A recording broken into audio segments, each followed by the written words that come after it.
Physics time.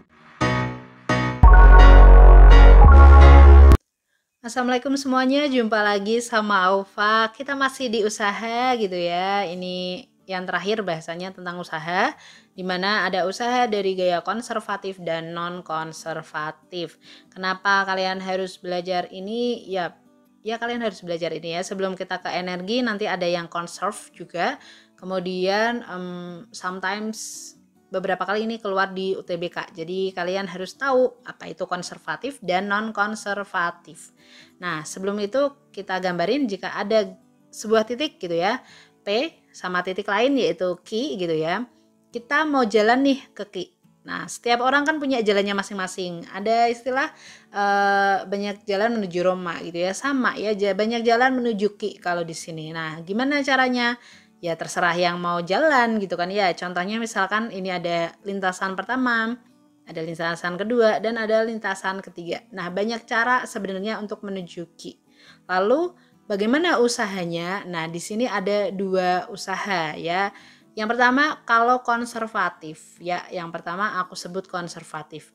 Apa itu konservatif? Ya, ini konservatif berarti menganggap semua lintasan itu sama. Jadi usaha lewat 1, lewat 2, lewat 3 itu usahanya akan aku samakan ya.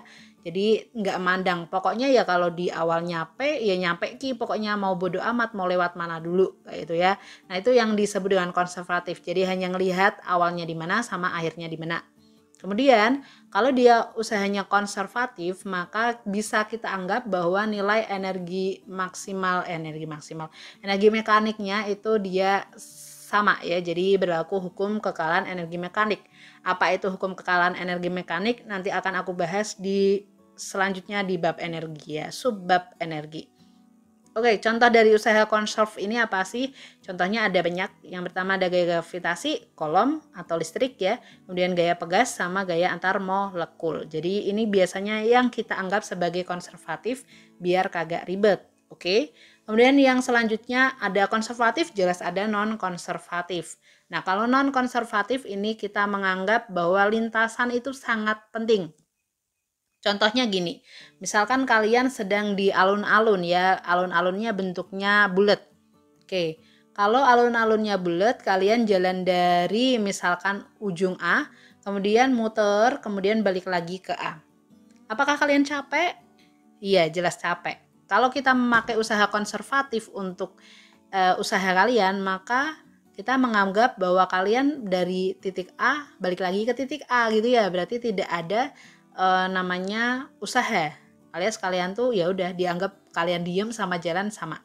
Tapi kan kalian juga capek. Kenapa capek? Karena harusnya usaha kalian itu bentuknya adalah non-konservatif.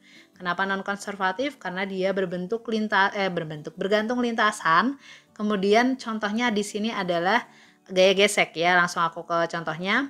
Nah, kalau kalian jalan itu pasti ada gaya gesekan. Makanya kalian tetap capek kan walaupun kembali ke titik awal gitu ya. Nah, ini dia juga yang berlaku di hukum non-konservatif. Oke, contoh lainnya adalah tumbukan dua benda kalau dia ngasilin panas ya. Kalau nggak ngasilin panas berarti dia nanti ikutnya konservatif. Nah, di sini tidak berlaku hukum kekalahan energi mekanik. Tolong ini dicatat ya, bagian poin hukum kekalahan energi mekanik ya, bagian conserve sama non-conserve karena ini nanti penting untuk pemahaman konsep selanjutnya. Contohnya seperti apa sih? Nah, biasanya kalau yang UTBK itu keluarnya teori bisa, hitungan juga bisa. Banyakan teori, deng. Tapi ada juga hitungan ya. Oke, ini dia contoh soal nomor pertama. Sebuah benda dipindahkan dari A ke D, dari A ke D, oke. Ada dua lintasan, B sama C. Nah, jika sepanjang lintasan hanya bekerja gaya konservatif, maka berlaku apa? Tadi ingat, gaya konservatif itu tidak memandang lintasan ya.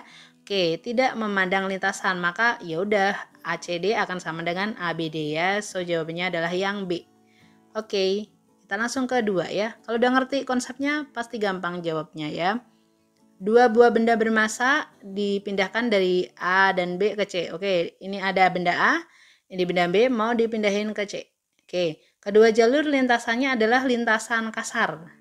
Nah, kalau lintasan kasar hati-hati punya gaya gesek, tapi kita harus cek dulu ABCDE-nya ya. Yang pertama, usaha oleh gaya gravitasi besarnya sama untuk kedua lintasan.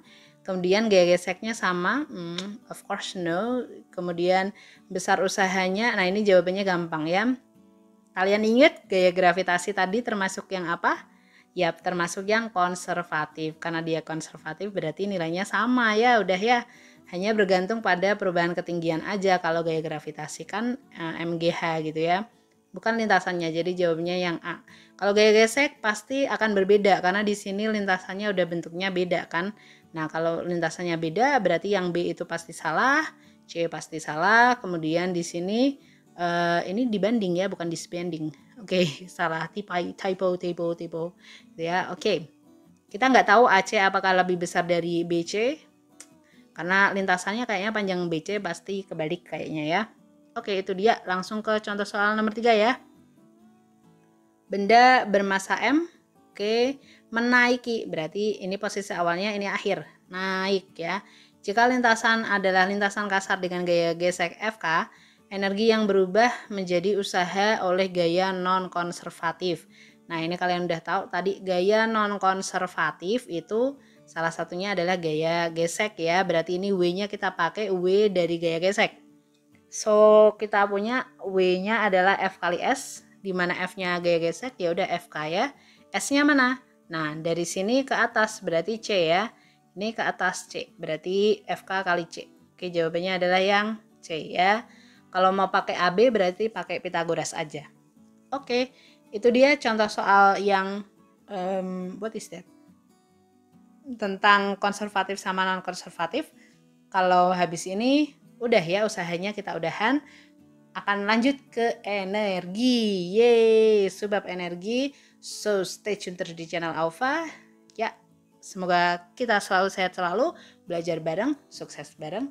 Sampai jumpa. See you next time. Assalamualaikum warahmatullahi wabarakatuh.